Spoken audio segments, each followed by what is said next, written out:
ಸರ್ವೇ ಭವಂತು ಸುಖಿನಃ. ಇಂದಿನ ಭಕ್ತಿ ಸಂದೇಶವನ್ನು ನೋಡೋಣ. ಏಷ ಬ್ರಾಹ್ಮ್ಯ ಸ್ಥಿತಿ ಪಾರ್ಥ ನೈನಾಂ ಪ್ರಾಪ್ಯ ವಿಮುಹ್ಯತಿ ಸ್ಥಿತ್ವಾ ಅಸ್ಯಾಂ ಅಂತಕಾಲೇಪಿ ಬ್ರಹ್ಮ ನಿರ್ವಾಣ ಗಚ್ಚತಿ.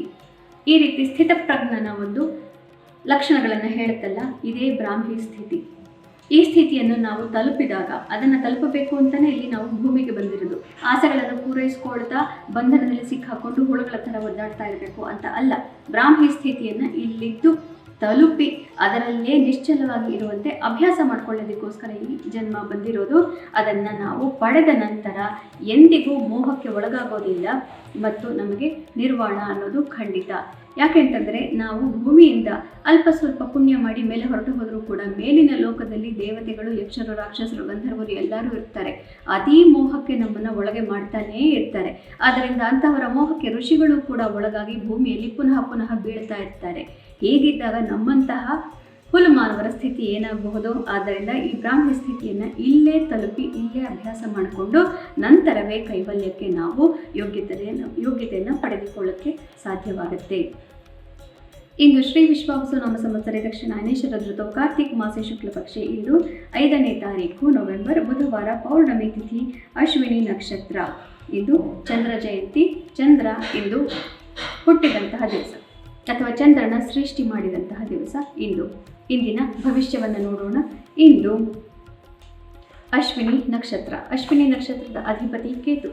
ಆದ್ದರಿಂದ ಎಲ್ಲರಿಗೂ ಕೂಡ ಮನಸ್ಸಿನಲ್ಲಿ ಇಂದು ಸ್ವಲ್ಪ ನಿರ್ಲಿಪ್ತತೆ ಭಾವನೆ ಇರುತ್ತೆ. ಏನು ಮುಖ್ಯವಾದಂತಹ ವಿಚಾರಗಳಲ್ಲೂ ಕೂಡ ನಾವು ತೋರಿಸಬೇಕಾದಂತಹ ಆಸಕ್ತಿಗಳನ್ನು ತೋರಿಸದೆ ಹೋಗಬಹುದು. ಅದರಿಂದ ತೊಂದರೆಗಳಾಗಬಹುದು. ಅದನ್ನು ಇವತ್ತು ನಾವು ಮನಸ್ಸಿನಲ್ಲಿ ಇಟ್ಟುಕೊಂಡು, ಗಮನದಲ್ಲಿ ಇಟ್ಟುಕೊಂಡು ವ್ಯವಹಾರಗಳನ್ನು ಮಾಡಬೇಕಾಗತ್ತೆ. ಮೇಷರಾಶಿಯವರಿಗೆ ಅತ್ಯುತ್ತಮವಾದಂತಹ ದಿವಸ. ಹಿಂದಿನ 2-3 ದಿನಗಳಲ್ಲಿ ಇದ್ದಂತಹ ವೈಮನಸ್ಯ, ಮನಸ್ಸಿನ ತೊಂದರೆ ಎಲ್ಲವೂ ಇಂದು ಬಗೆಹರಿಯುತ್ತೆ. ಮಾರ್ಗದರ್ಶನ ಪ್ರಾಪ್ತಿಯಾಗಿದೆ. ವೃಷಭ ರಾಶಿಯವರಿಗೆ ಕ್ಲಿಷ್ಟಕರವಾದಂತಹ ದಿವಸ. ಮುಖ್ಯವಾದಂತಹ ನಿರ್ಧಾರಗಳು ಬೇಡ. Important meetings, email communications, messages ಯಾವುದು ಇಂದು ಬೇಡ. ಮಿಥುನ ರಾಶಿಯವರಿಗೆ ಇಂದು ಅತ್ಯುತ್ತಮವಾದಂತಹ ದಿವಸ. ಮನಸ್ಸಿಗೆ ನೆಮ್ಮದಿ, ಇಷ್ಟಾರ್ಥ ಸಿದ್ಧಿ, ಗುಂಪುಗಳಿಂದ ಧನಾಗಮ. ಕರ್ಕ ರಾಶಿಯವರಿಗೆ ಇಂದು ಕಾರ್ಯಕ್ಷೇತ್ರದಲ್ಲಿ ಯಶಸ್ಸು, ಮನಸ್ಸಿಗೆ ನೆಮ್ಮದಿ ಹಾಗೂ ನಿಮ್ಮ ಕಾರ್ಯಕ್ಷೇತ್ರದಲ್ಲಿ ಇಂದು ಸ್ವಲ್ಪ ಜಾಸ್ತಿನೇ ಯಶಸ್ಸನ್ನು ನೀವು ಬೇರೆಯವರಿಂದ ಕಾಣಬಹುದು. ಸಿಂಹ ರಾಶಿಯವರಿಗೆ ಭಾಗ್ಯೋದಯವಾಗುತ್ತೆ. ಆದರೂ ಕೂಡ ಭಗವಂತನ ಆಶೀರ್ವಾದವಿಲ್ಲದೆ ಭಾಗ್ಯ ಅನ್ನೋದು ವರ್ಕ್ ಆಗೋದಿಲ್ಲ. ಆದ್ದರಿಂದ ಭಗವಂತನ ಆಶೀರ್ವಾದ, ಹಿರಿಯರ ಆಶೀರ್ವಾದ ಅತಿ ಮುಖ್ಯ. ಕನ್ಯಾ ರಾಶಿಯವರಿಗೆ ಸ್ವಲ್ಪ ಕ್ಲಿಷ್ಟಕರವಾದಂತಹ ದಿವಸ. ಮನಸ್ಸಿಗೆ ಬೇಸರ ಇರುತ್ತೆ. ಅನೇಕ ವಿಚಾರಗಳಿಂದ ಮನಸ್ಸಿಗೆ ತೊಂದರೆ ಆಗ್ತಾ ಇರುತ್ತೆ. ಡಿಪ್ರೆಸಿವ್ ಥಾಟ್ಸ್ ಇರುತ್ತೆ. ಧ್ಯಾನಾದಿಗಳನ್ನು ಮಾಡಿ ಈ ದಿನವನ್ನು ಕಳೆಯಬೇಕು. ತುಲಾ ರಾಶಿಯವರಿಗೆ ಅತ್ಯುತ್ತಮವಾದಂತಹ ದಿವಸ. ಎಲ್ಲ ಕಡೆಯಿಂದ ಸಹಕಾರ ಪ್ರಾಪ್ತಿ, ಮನಸ್ಸಿಗೆ ನೆಮ್ಮದಿ, ದಾಂಪತ್ಯದಲ್ಲೂ ಕೂಡ ನೆಮ್ಮದಿ.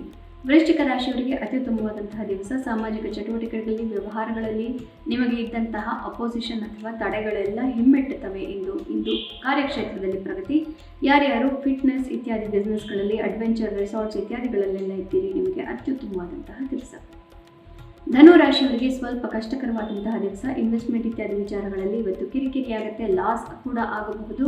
ಮಕ್ಕಳಿಂದ ಸ್ವಲ್ಪ ಕಿರಿಕಿರಿ ಸಾಧ್ಯತೆ ಇದೆ. ನಿಮ್ಮ ಬುದ್ಧಿಶಕ್ತಿಯಿಂದ ಕಾರ್ಯಕ್ಷೇತ್ರದಲ್ಲಿ ಮುನ್ನಡೆಯನ್ನು ಸಾಧಿಸಬಹುದು. ಮಕರ ರಾಶಿಯವರಿಗೆ ಇಂದು ಸ್ವಲ್ಪ ಕ್ಲಿಷ್ಟಕರವಾದಂತಹ ದಿವಸ. ಆಸ್ತಿಪಾಸ್ತಿ ವಿಚಾರಗಳು, ಟ್ಯಾಕ್ಸೇಷನ್ ಡಾಕ್ಯುಮೆಂಟ್ಸ್ ಇತ್ಯಾದಿಗಳಲ್ಲಿ ಸ್ವಲ್ಪ ಹುಷಾರಾಗಿ ಇರಬೇಕಾಗುತ್ತೆ. ತಾಯಿಯ ಆರೋಗ್ಯ, ಮನೆಯವರ ಮನಸ್ಥಿತಿ ಇಂದು ಮುಖ್ಯವಾಗುತ್ತೆ. ಕುಂಭರಾಶಿಯವರಿಗೆ ಅತ್ಯುತ್ತಮವಾದಂತಹ ದಿವಸ. ಕಾರ್ಯಕ್ಷೇತ್ರದಲ್ಲಿ ಯಶಸ್ಸು, ಮೀಡಿಯಾ ಕಮ್ಯುನಿಕೇಷನ್ ಇತ್ಯಾದಿಗಳಲ್ಲಿರೋರಿಗೆ, ಸೋಷಿಯಲ್ ಮೀಡಿಯಾ ಮಾರ್ಕೆಟಿಂಗಲ್ಲಿರೋರಿಗೆ ಎಲ್ಲರಿಗೂ ಅತ್ಯುತ್ತಮವಾದಂತಹ ದಿವಸ. ಮೀನರಾಶಿಯವರಿಗೆ ಸಂಸಾರದ ತಾಪತ್ರಯಗಳ ಬಗ್ಗೆ ಜಾಸ್ತಿ ಗಮನ ಕೊಡಬೇಕಾಗುತ್ತೆ. ಸಂಸಾರದಲ್ಲಿ ಒಳಗಡೆ ಮಾಡುವಂತಹ ಕ್ರಿಯೆಗಳು ಹಾಗೂ ಸಣ್ಣ ಪುಟ್ಟ ಧಾರ್ಮಿಕ ಕ್ರಿಯೆಗಳನ್ನು ನೀವು ಇಂದು ಮಾಡಬೇಕಾಗುತ್ತೆ. ಪುನಃ ನಾಳೆ ಭೇಟಿಯಾಗೋಣ. ಅಲ್ಲಿವರೆಗೆ ಇಂದು ಹೇಳಿದಂತಹ ಭಗವದ್ಗೀತಾ ಶ್ಲೋಕವನ್ನು ಮನನ ಮಾಡಬಹುದು, ಪಠಣ ಮಾಡಬಹುದು, ಬರೆದು ಕೂಡ ಅಭ್ಯಾಸ ಮಾಡಿದರೂ ಕೂಡ ಅತಿ ಹೆಚ್ಚಿನ ಪುಣ್ಯವನ್ನು ನಾವೆಲ್ಲ ಪಡ್ಕೋಬಹುದು. ಕಲಿಯುಗಕ್ಕೆ ಇದೇ ನಮ್ಮ ದೊಡ್ಡ ಅಸ್ತ್ರ. ಸರ್ವರಿಗೂ ಶುಭವಾಗಲಿ. ಶ್ರೀಕೃಷ್ಣ ವಿಜಯತೆ.